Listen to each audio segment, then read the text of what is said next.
Bismillahirrahmanirrahim. Assalamualaikum warahmatullahi wabarakatuh.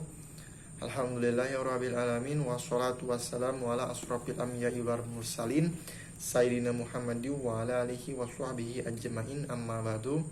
Segala puji bagi Allah, Tuhan semesta alam, karena berkat rahmat dan hidayahnya kita masih diberikan kesehatan, iman dan Islam, serta sholawat serta salam tidak lupa kita curahkan kepada junjungan kita, yakni Habibana wa Nabiyana Rasulullah Muhammad Sallallahu Alaihi Wasallam. Baik, di sini saya Wawan Setiawan, NIM 120160446, Prodi Akuntansi Syariah kelas 3B, ingin memberikan kesimpulan atau pemahaman saya mengenai mata kuliah Islamic Marketing dan Manajemen dalam materi yaitu konsep manajemen pemasaran Islam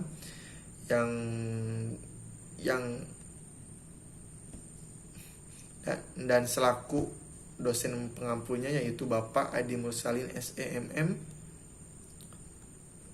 Baik, di sini saya akan menerangkan mengenai pemahaman saya saja yang saya dapatkan dari penjelasan Bapak Adi mengenai konsep dan pemasaran. Oke. Sebelum itu kita harus mengetahui apa itu yang dinamakan dengan pemasaran. Pemasaran itu pemasaran atau marketing adalah sebuah disiplin bisnis, sebuah disiplin bisnis yang mengarah proses penciptaan, penawaran dan perubahan value dari suatu inisiator kepada stakeholder, yang dalam keseluruhan prosesnya sesuai dengan akad dan prinsip muamalah atau bisnis dalam Islam. Jadi yang saya terangkan ini adalah pemasaran syariah atau marketing syariah. Jadi semuanya itu dalam ruang lingkup aturan dalam Islam. Jadi artinya itu bahwa dalam marketing syariah ini seluruh proses baik penciptaan, penawaran, perubahan nilai atau value tidak boleh ada hal-hal yang bertentangan dengan akad dan prinsip muamalah atau bisnis dalam Islam. Sedangkan pasar, jadi pemasaran dengan pasar itu berbeda. Jika pasar merupakan tempat, jadi pasar itu merupakan tempat untuk melakukan suatu transaksi jual beli barang dan jasa oleh penjual dan pembeli. Pasar sangat penting bagi perekonomian dunia, begitu pula dengan Islam memandangnya. Pasar juga memiliki fungsi nih. Fungsi pasar ini sebagai sarana distribusi. Pasar juga berfungsi untuk memperlancar proses penyaluran barang dan jasa dari produsen ke konsumen.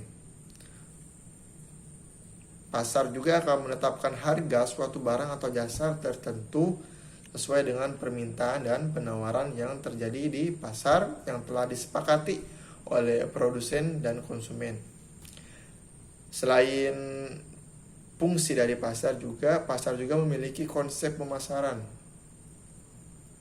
atau konsep pemasarannya nih. Di dalam konsep pemasaran itu yang berkaitan dengan filosofi. Jadi pemasaran memiliki konsep mengenai filosofi yang digunakan untuk bisnis untuk mengidentifikasi dan memenuhi kebutuhan pelanggannya yang menguntungkan pelanggan dan perusahaan. Jadi filosofi atau asal muasal atau lebih kita kenal yaitu sejarah awalnya yang sama tidak sejarah awalnya itu, jadi filosofinya itu menghasilkan keuntungan bagi setiap bisnis karena bisnis yang berbeda menggunakan konsep pemasaran yang berbeda juga. Selanjutnya konsep pemasarannya itu ada yang mengartikan bahwa untuk memenuhi tujuan organisasi atau untuk memenuhi tujuan dari sebuah lembaga atau dari sebuah perusahaan, organisasi itu harus mengantisipasi kebutuhan dan keinginan konsumen. Jadi harus siap siaga selalu memenuhi kebutuhan dan keinginan konsumen.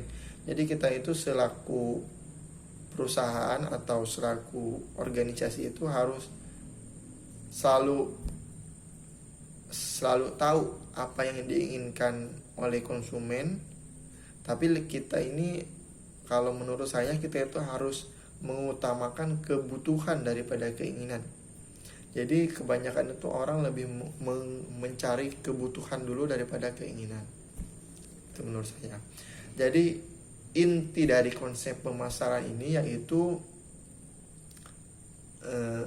serangkaian atau kegiatan yang memiliki tujuan untuk memasarkan produk yang diproduksi oleh perusahaan. Jadi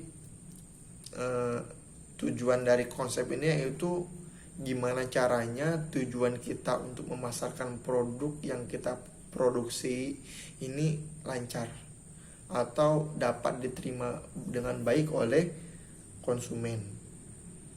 Dan kita juga harus mengetahui nih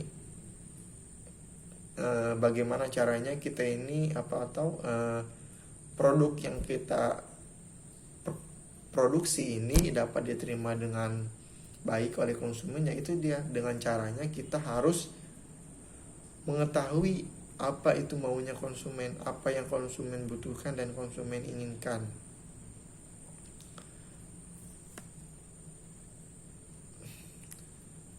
Namun di dalam konsep pemasaran ini kita selaku perusahaan atau selaku produsen dan konsumen ini harus berhati-hati dalam bertransaksi jual beli, karena jika tidak berhati-hati akan mengakibatkan atau dapat memunculkan riba. Dan riba juga dibagi menjadi 4 di dalam Islam, atau di dalam aturan jual beli dalam Islam itu riba itu dibagi menjadi 4. Yang pertama riba fadl, yang kedua ada riba qard, yang ketiga ada riba nasyiyah, dan yang keempat ada riba yad. Yang pertama ini riba fadl. Jadi riba fadl ini jual beli atau tukar menukar antara dua barang yang sama jenisnya, tapi ini ukuran barangnya tidak sama atau mengandung tambahan pada salah satu jenis benda yang disyaratkan. Contohnya ini seperti menukar beras dengan beras. Misalnya beras yang satu harganya 12.000, tetapi beras yang satu harganya 13.000. Jelas di sini berbeda dari segi harga. Nah, di sini dapat menimbulkan riba fadl. Yang kedua ada riba qard. Nah, riba ini dihasilkan oleh tambahan atas pengembalian pokok pinjaman yang disyaratkan kepada peminjam. Nah, jadi singkatnya itu seperti ini. Riba ini terjadi apabila pemberi hutang atau pemberi hutang mengambil kelebihan yang disyaratkan kepada penerima hutang. Misalnya nih kayak rentenir, terus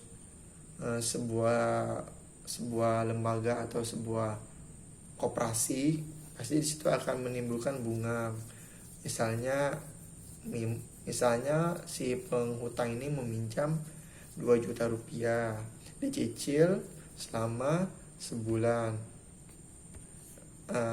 Dalam cicilannya itu dia si pemberi hutang ini mengambil keuntungan 2%. Nah, seperti itulah. Yang ketiga ini ada riba nasyiyah. Riba nasyiyah ini mengambil keuntungan dari proses pinjam meminjam atau tukar menukar, barangnya sejenis maupun berbeda, tetapi disebabkan karena ada keterlambatan dalam masalah pembayaran. Jadi misalnya menukar barang, misalnya seperti emas dengan emas, tetapi karena kita ada keterlambatan dalam membayarnya, jadi kita ini mengambil keuntungan gitu kan. Yang keempat ada ribayat. Ribayat ini merupakan pengambilan keuntungan dari hasil jual beli yang disertai dengan penundaan serah terima. Jadi ribayat ini terjadi apabila saat transaksi tidak menegaskan berapa nominal harga pembayaran, sehingga tidak ada kesepakatan sebelum serah terima. Jadi misalnya jual beli motor, tapi si penjual ini tidak ada memberikan kesepakatan berapa nih harga jualnya.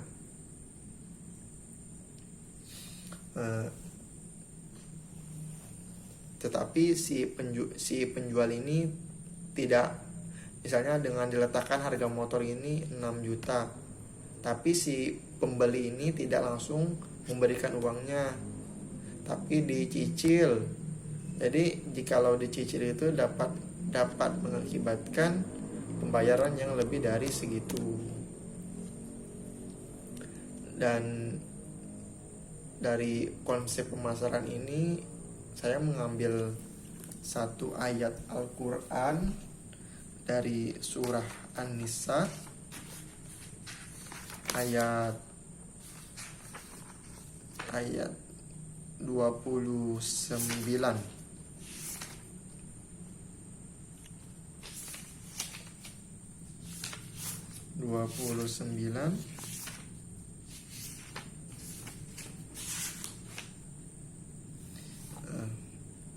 Yang bunyinya seperti ini. A'udzu billahi minas syaitonir rajim. Bismillahirrahmanirrahim. Ya ayyuhalladzina amanu la ta'kulu amwalakum bainakum bil batili illa an takuna tijaratan an taradim minkum wala taqtulu anfusakum innallaha kana bikum rahima. Shadaqallahul adzim. Yang artinya, wahai orang-orang yang beriman, janganlah kamu saling memakan harta sesamamu dengan jalan yang batil, kecuali dalam perdagangan suka sama suka di antara kamu, dan janganlah kamu membunuh dirimu, sungguh Allah Maha Penyayang kepadamu.